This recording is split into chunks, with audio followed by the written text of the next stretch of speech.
जय हिंद, जय भारत। मैं अशोक फौजी। सभी भूतपूर्व सैनिकों को राम राम। सभी सैनिकों को ज्ञात होगा कि मैंने 1 महीने पहले वीडियो बनाया था अपने पूर्व वायु सैनिक लाला राम जी के ऊपर, जिन्होंने सैनिकों के लिए एक विश्राम गृह बना के दिया था। और मैंने आप लोगों से अपील की थी कि ऐसे जो सेवा भाव उन्होंने किया था, त्याग किया था, ऐसे व्यक्ति को कहीं भी सैनिक समाज के अंदर कोई भी प्रोग्राम होता तो वहां बुला के सम्मानित करना चाहिए, क्योंकि उन्होंने सैनिक समाज के लिए बहुत कुछ किया है। तो एयरफोर्स डे के मौके पर कुरुक्षेत्र में अपने सैनी साहब, जो वहां का एक संगठन चला रहे हैं, पवन सैनी जी, उन्होंने वहां पे बुलाया एज ए चीफ गेस्ट और लाला राम जी का वहां पे स्वागत किया। तो मैं पवन सैनी साहब का भी बहुत बहुत धन्यवाद देता हूं कि पूर्व सैनिक को वहां पे सम्मानित किया। बहुत ये देखकर मुझे इतनी खुशी हुई, और आप लोग भी इसे देखेंगे तो बहुत खुश हो गए।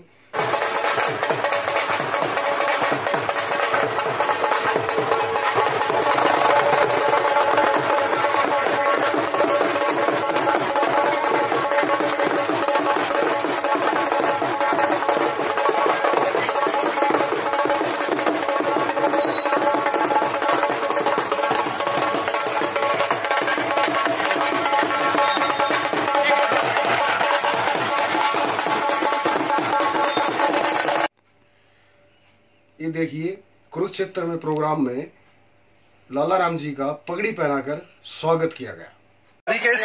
सर ने जो अभी मैं बताऊं इनके बारे में कि G20 में दिल्ली में हुआ था, सारे लीडर को पगड़ी इन्होंने पहनाई थी। राष्ट्रपति को, सीएम को, जब कुरुक्षेत्र में कोई भी नेता आता है, जो डिग्निटी आता है, ये उन्हीं को पगड़ी पहनाते हैं। 2 मिनट में की कार्रवाई है। एक बार जोरदार तालियां तक। मैं सभी जिला प्रधान से निवेदन करूंगा कि कृपया करके आप वो आगे वाले सोफा पर आ जाएं। जितने भी जिलों से अभी पहुंच चुके हैं उनके जो प्रधान जी हैं, कृपया करके वो आगे वाले रोज में आ जाएं।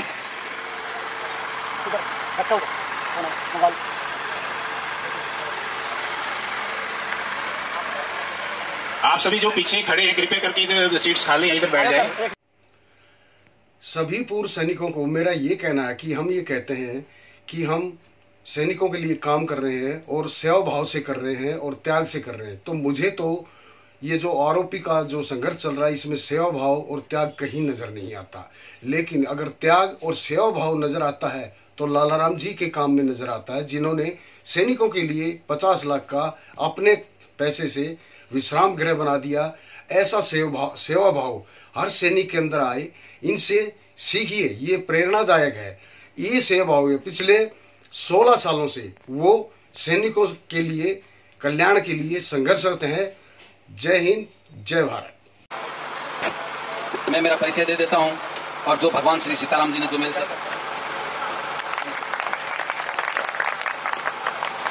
सबसे पहले तो मैं कुरुक्षेत्र की इस पावन धरा को नमन करता हूं। वैसे तो मैंने जैसे एंट्री की थी कुरुक्षेत्र में, उसी समय मैंने वहीं पर नमन कर दिया था, लेकिन फिर भी यहां करता हूं। गीता यहीं लिखी गई थी। कृष्ण भगवान ने अर्जुन को जो गीता का उपदेश दिया था, यही था। गीता के 18 नाम है। गीता, गंगा, गायत्री, सीता, सत्या, सरस्वती, ब्रह्म विद्या, ब्रह्मवली, त्रिसंध्या, मुक्त गहिनी, अर्धमात्रा, चिदानंदा, भवग्नि, भयनाशिनी, वेत्री, प्राणंता, तत्वार्थ, ज्ञान मंजरी। ये गीता के 18 नाम है। अब सर मैं अपना थोड़ा परिचय देता हूं। हमारे देश की सीमा की सुरक्षा को ध्यान में रखते हुए राजस्थान सरकार ने हजारों भूतपूर्व सैनिकों को राजस्थान में जैसलमेर जिले के अंदर इंदिरा गांधी नहर के अंदर जमीन अलॉट की थी। 1982 में फार्म भरवाए थे और 2004 के अंदर 4 में अलॉटमेंट हुआ। इस 22 साल के गैप में पुराने फौजी थे, वो हमारे एक्सपायर हो गए। तो राजस्थान सरकार ने उन मुर्बे मिले 25 बीघा एक आदमी को। अब इस तरह के हमारे 1500 परिवारों के मुर्बे खारिज कर दिए। जब मुझे पता था हमारे साथ मेरे गांव में सैनिक न के बराबर है ही नहीं, समझो 4-5 फौजी है, तो मैं तो पूरे हिंदुस्तान के सैनिक परिवारों को अपना परिवार समझता हूं। और उसी हिसाब से मुझे बहुत दुख हुआ कि इनके खारिज क्यों कर दिए। मैंने मेरे गांव के अंदर पूरे शिक्षित वर्ग को कहा, ये हमारे सैनिक भाई जो देश की सीमा पे अपना शीश कटाते हैं, इनके साथ अन्याय हुआ। मेरा किसी ने सपोर्ट नहीं किया। उसके बाद मैं जैसलमेर गया, वहां पर जो हमारे जिला सैनिक कल्याण अधिकारी है, प्लस हमारे संगठन है, उनके पास में गया। उन्होंने कहा हम क्या करें, तुम्हारी जिलों के, हमको कुछ लेना देना नहीं है साहब। उसके बाद में राजस्थान के हर जिले में हर सैनिक कल्याण अधिकारी के पास गया, लेकिन मेरा किसी ने सपोर्ट नहीं किया। अब बताओ मेरा सपोर्ट किस तरह से किया। जिस सैनिक कल्याण अधिकारी के पास में गया, मैंने ये सारी बातें बताई कि साहब 1500 मुर्बे हैं, 1500 परिवार पल सकते हैं, इनके साथ अन्याय हो रहा है। तो एक कर्नल साहब मुझे कहते हैं तुम नरक में जाओगे, तुम बदमाश हो, ठग हो। मैंने कहा साहब भगवान देख रहा है। कोई सैनिक, जिला सैनिक कल्याण अधिकारी मुझे कहता है तुम झूठ बोल रहे हो, ये किसी ने साथ नहीं दिया साहब। लेकिन मैंने ये सारी लड़ाई राम नाम के ऊपर लड़ी थी और उसमें मुझे सफलता मिली। उसके बाद में जितने हमारे मुख्यमंत्री अशोक गहलोत, मुख्यमंत्री वसुंधरा राजे, मैं सबके पास में गया। मेरा साथ दिया जयपुर के सूबेदार अर्जुन सिंह राठौड़, उन्होंने मेरा साथ दिया। नहीं तो जयपुर में तो साहब बड़ा सिटी, मैं कहां जाऊं, कभी गया नहीं, तो उन्होंने मेरा पूरा सहयोग किया। हम मुख्यमंत्रियों के पास, मंत्रियों के सबके पास गए, सबने एक ही जवाब दिया, ये मुर्गे नहीं मिलेंगे। मैं सत्य कहता हूं, मेरी नींद उड़ चुकी है। मैं 1 रुपया किसी से नहीं लिया, मेरा सारा खर्चा मेरी जेब से। मेरे घर वाले कहते थे कि क्या हमको कटोरा दिलवाओगे, क्या काम घर का छूट गया। 15 साल मैंने घर का काम पूरा मेरा छूट गया। मैं घर में अकेला जवाबदार, मेरी पत्नी टीचर थी, उसकी तनख्वाह से ही काम चलता था। मेरी पेंशन तो आने जाने में दिन में, महीने में 15 दिन तो मैं बाहर ही रहता था। उसके बाद सबने मना कर दिया। उसके बाद हम कोर्ट में गए, साहब सिंगल बेंच में जीत गए, सरकार डबल बेंच में चली गई। हम डबल बेंच में जीत गए, वकील जीत गया, तो सभी ने पैसा दे दिया, फीस दे दी, मेरा कोई लेना देना नहीं रुपए के मामले में। उसके बाद पता चला साहब सरकार सुप्रीम कोर्ट चली गई। अब सुप्रीम कोर्ट में कौन लड़ाई लड़े, मेरे को गालियां आने लगी, लाला राम जी मुर्गे तो थे ही नहीं, खारिज थे, आप कौन से मुर्गे दिला रहे थे, आपने और वकील ने मिलकर रुपए खा लिए। मेरी नींद उड़ गई। मैं दूसरे दिन ट्रेन पकड़ के अयोध्या गया, प्रभु श्री राम जी के दरबार में। मैंने कहा प्रभु ये तेरे बच्चे हैं, ये सब सैनिक तेरे बच्चे और इन्हीं के मुर्गे हैं, और ये क्या चीज है मुख्यमंत्री तेरे सामने, तेरे तो एक बाल में करोड़ों ब्रह्मांड रहते हैं।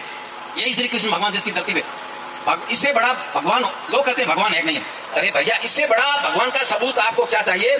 मैं तो किसी के जूते के नीचे वाली रज हूं और आज आप मुझे कितना सम्मान दे रहे हैं, इससे बढ़िया भगवान का सबूत आपको क्या चाहिए भाई। तो उसके बाद में भगवान से प्रार्थना की। 1 महीने के अंदर सुप्रीम कोर्ट के वकील का फोन आया, हाई कोर्ट का वकील उसके पास गया कि 14 लाख रुपए दो तो काम हो जाएगा। अब साहब 14 लाख रुपए कौन दे, मैंने वकील साहब को कहा मैंने आपसे 1 रुपया भी नहीं लिया, बोला नहीं।